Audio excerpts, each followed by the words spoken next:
I'm so sorry. I'm still getting used to seeing your culture up close. Good day to you, Captain Co-Owners. It is I, madam, who am truly honored. Thank you for allowing me to come to your home this day. Please forgive my manners. Come inside, Captain.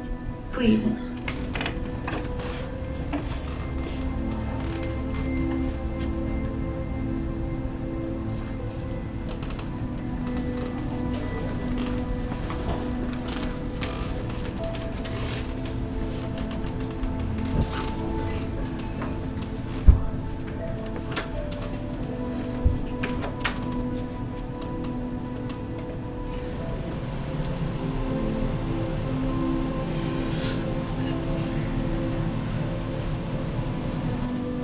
Madam, I am here as requested by your late husband. I am truly honored to meet you and his son. Please ask anything of me. It will be yours. Thank you kindly, Captain. I just wanted to thank you personally for being there with Ted at the end. Oh, madam, it was my honor to have served with such a brave and true trooper, and I can say with all honesty he thought of you both every day. It's absolutely incredible to think that only 5 years ago we discovered that alien life truly existed, that we weren't alone in the galaxy. But in doing so, we almost lost everything. We never dreamed that we would bring war to our planet, or that alien life could be so violent, especially when we were attacked by the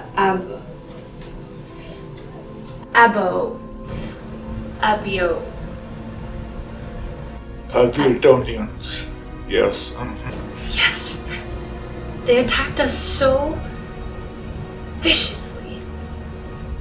And every time we tried to rally back, they seemed to know every step we'd take and countered it. I'm just so thankful that your culture saved us. Oh, it was imperative, madam. As you recall, the Abiodonians were our enemies as well. A warlike race, set on world destruction, bred for battle, They craved only to conquer. Death followed them every planet they lay siege to. We never anticipated they would lay attack upon your Terra as well. Really? Why not? Too much water. Then why? No. This is between the two of us only. Understood? It was evolution, madam. Or more specifically, your evolution. Our evolution? I'm sorry, I'm not sure I understand. We Corellians discovered thousands of years ago that your species and ours shared similar aspects. That is, we shared the same genetic code. Really? How is that possible? We're so different. Yes, agreed, madam. But our scientists discovered that your species and ours had very similar beginnings. The defining difference came the moment when our species evolved. And much like your species evolved during the prehistoric era, instead of walking the earth or traversing the land, as you would say, our species dove deep into our very oceans. And just as your species evolved upon the land, ours became one with our very ocean, and we colonized the very depths of our planet's sea. But we kept very close watch on your evolution with great interest. You have? Oh, yes. We watched your species as you sailed upon the seas, as you call it, and, your species gave us a name. Now, what was it? Oh, yes. Mermaids! Oh my.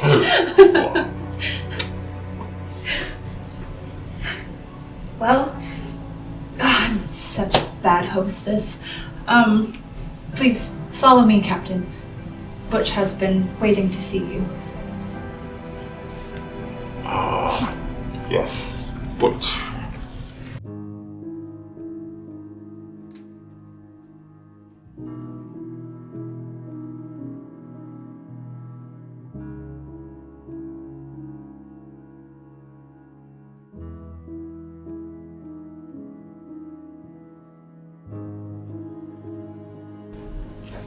Butch, honey, stop playing that game for a second. We have a special visitor.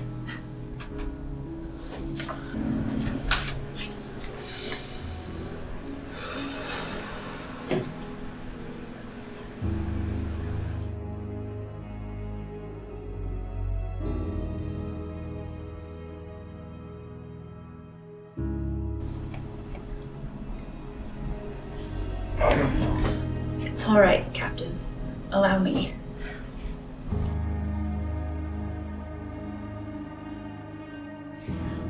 Honey, remember how I told you that your father died on that prison asteroid last year?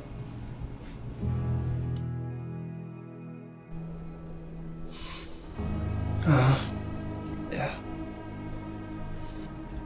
This is Space Corps Captain Samuel Koonens.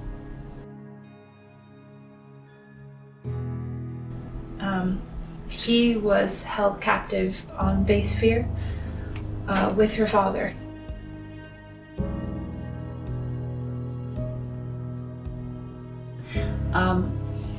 He was a prisoner on Base Fear too, honey. He was held captive with your father until the very end.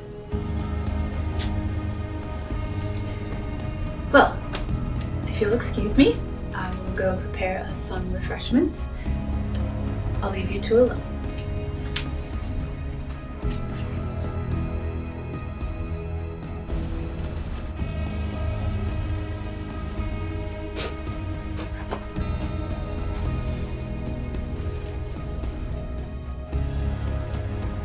Captain?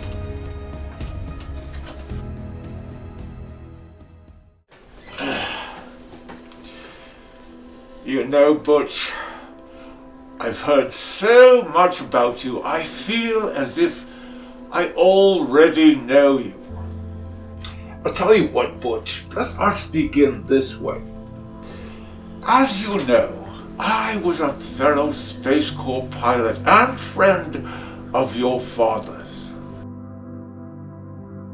And well, for over 5 years, Butch, we were held captive on that asteroid pit of hell. Now, hopefully, Butch, you will never have to go through anything like that in your lifetime. But when two life forms, such as your father and I, were placed in a situation such as that, well, you take on certain responsibilities of the other trooper. In case something like this happens. But, as it turned out, you know, if it had been me, I'm sure your father would be speaking to my son, Jimonen, at this moment.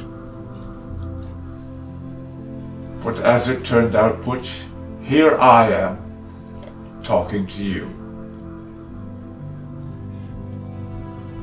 Now, I know, Butch, the passing of your father has left you saddened. But Butch, don't be sad. Your father was a good man, a brave man. No, sir, it's just... I can't seem to remember him. At all.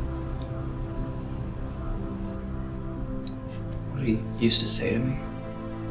What he sounded like. I just can't remember him. As hard as I try, I just can't seem to remember him. Did he ever talk about us? Did he? That's all he ever seemed to do, Butch. As I've said, I feel as if I already know you. Can you tell me something about him? Oh, yes, of course, Butch. Let me tell you a story of dedication, of honor, of loyalty, Butch. Let me tell you a story of your family, especially of your father.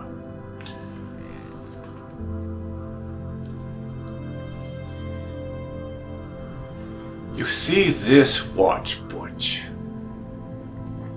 This very watch was purchased by your great-great-great-grandfather, Private Doughboy Archibald Ernie Coolidge. He bought it at a little general store in Knoxville, Tennessee, Butch, the day he left for Paris during World War I. But you know what makes this watch unique, Butch? It was made by the first company to ever make wristwatches. Yes, up until then, Butch, people used to keep their watches in their pockets. Now, your great ancestor, Ernie, wore this very watch every day he was in the war. And then, when he was released from duty, he returned home, took the watch off, and he put it in an old tin coffee can. And that is where it stayed, Butch. That is until your great ancestor Dane Coolidge was called upon by his country to fight the Germans in what your history heirloom would call World War II. Now, Ernie gave this watch to his son as a token of good luck, but Dane's luck wasn't as good as his father's, and he was killed at the Battle of Wake Island. Wake Island? Where's that? Oh, it's a failed mission here on Earth, Butch. Yeah, I'm not sure of the exact date. Your father never told me. But Dane knew that he was facing certain death. And every man in that unit knew it too. There wasn't one man in that unit who had any illusions he was ever going to leave that island alive.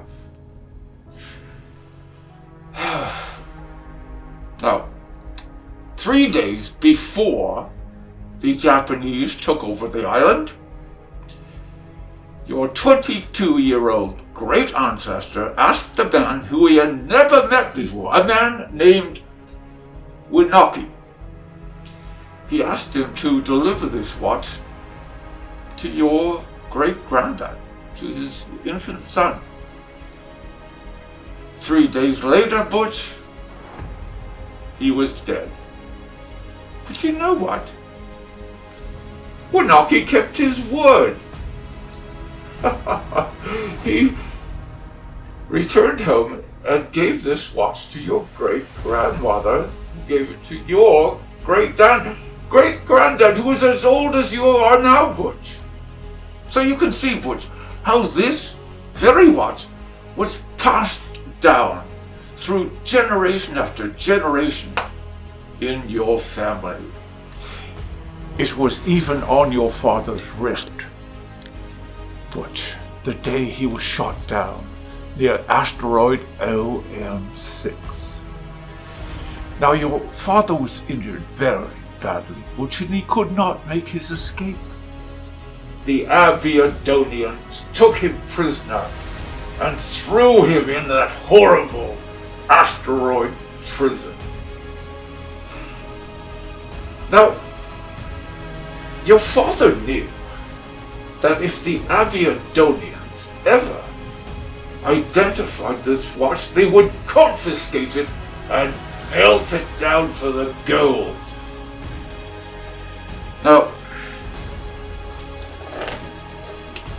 the way your father looked at it, Butch, this watch was your birthright. And he'd be damned, Butch, as he'd let some slimy, greasy, Babylonian son of a bitch. Well, that is what he called them, Butch. Well, he'd be damned if any greasy, slimehead, Aviadonian son of a bitch was going to confiscate your family's heirloom and melt it down for gold. So, he hid it. In the one place he knew he could hide something, he put it in his... His what? His what? His rectum. His... Up his ass. Oh!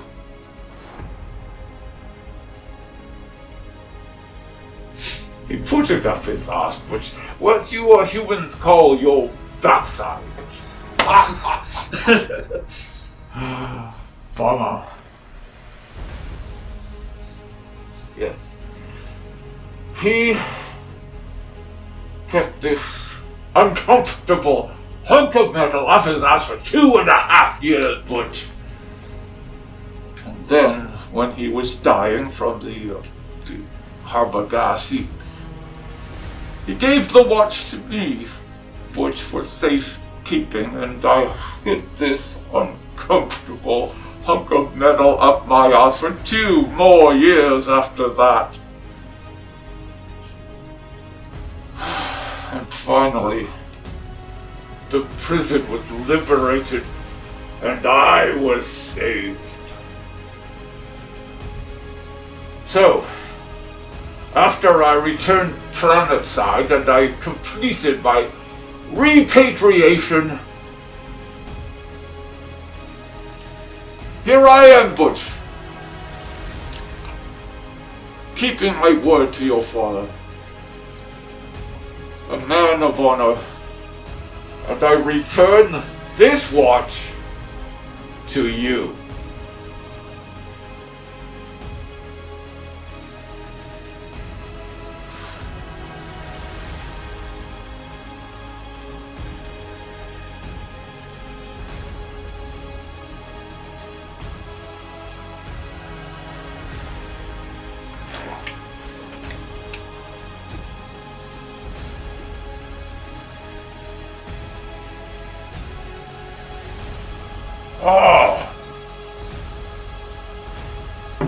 I've really come to enjoy your Earth food.